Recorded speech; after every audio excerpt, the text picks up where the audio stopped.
Hello, my wonderful viewers, and welcome to another episode of Betty Adams Analyzes.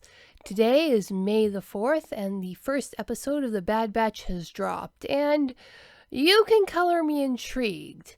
This is definitely something that I will be coming back for more of. Now, there is, of course, the expected heartbreak of this first episode. We all knew that we were going to have to live through Order 66 again. And not to bury the lead, there were only two parts of this that I didn't like from an artistic perspective. And one of those is conditional. Whether or not I like it is going to be retrospective, depending on whether or not they can stick the landing for a new character. But one of the main reasons one of the things that kind of jarred at the beginning, as a character shows up, and it's a younger version of a character we've already seen, and the voice is clearly not the voice of the younger version. The voice is the voice of the older version. You can tell the voice actor is really trying, but that was a much older actor's voice, not the character as the ages they were portrayed in here. And so that was a little irritating. They probably should have just either hired a much better sound effects guy or just hired a younger voice actor. Still, nice. It was a cameo. They were trying to fan service, and I'm not going to ding Disney for that at the moment. But the rest of the episode, it was pretty much as you'd expect it to be. It was a well executed episode of the Clone Wars. Now, season 8 of the Clone Wars, season 1 of the Bad Batch.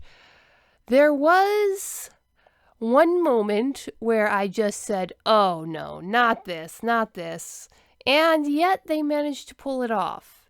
And you can tell when they introduce a kid-friendly character. At first, that's what you think it is. It's the spunky little sidekick that's going to be cute and attract a younger audience than the Clone Wars did.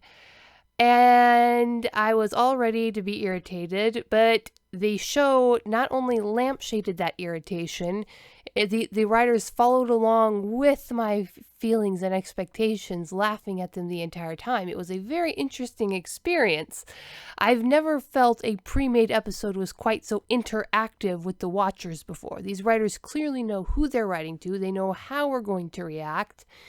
And they wrote their response to that into the script.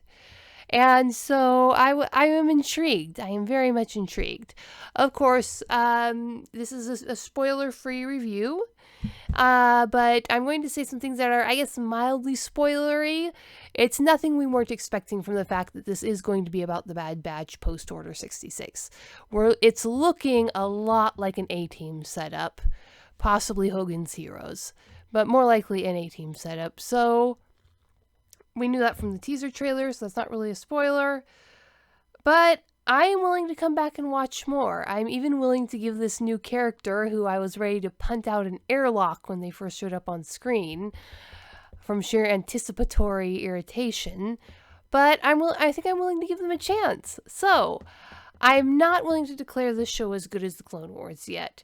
They have set it up with the main focus, the main character, even though it's an ensemble, is the kind of character I really like. The character is well executed. They've set this up to be where it could be a good show, and it's almost certainly going to be an okay show. I'm hoping it's going to be another great show like the Clone Wars, but we'll see. The art quality is good. I liked what I saw. Okay. And that is my spoiler-free summary. I will make a much more in-depth, spoilery review that will be up later, but I've got a lot going on, so I may wait till right before episode 2 comes out before I do that. So, this has my conditional seal of approval. Hopefully the new character will be handled well enough that we're going to like them in the long run and not want to punt them out the airlock. And hopefully there's more to this character than just kid appeal. Okay, so that was my review. That was my spoiler-free review of The Bad Batch Season 1, Episode 1, or Season 8 of The Clone Wars. All right, if you want something to hold you over until the next episode comes out, check the links in the description below the video to get yourself a copy of Humans Are Weird. I Have the Data, a book of human absurdity. And if you want a book to break your heart, check out Dying Embers, Dragons, Aliens, and Things That Go Boom Boom in the Night. Peace out, my wonderful viewers.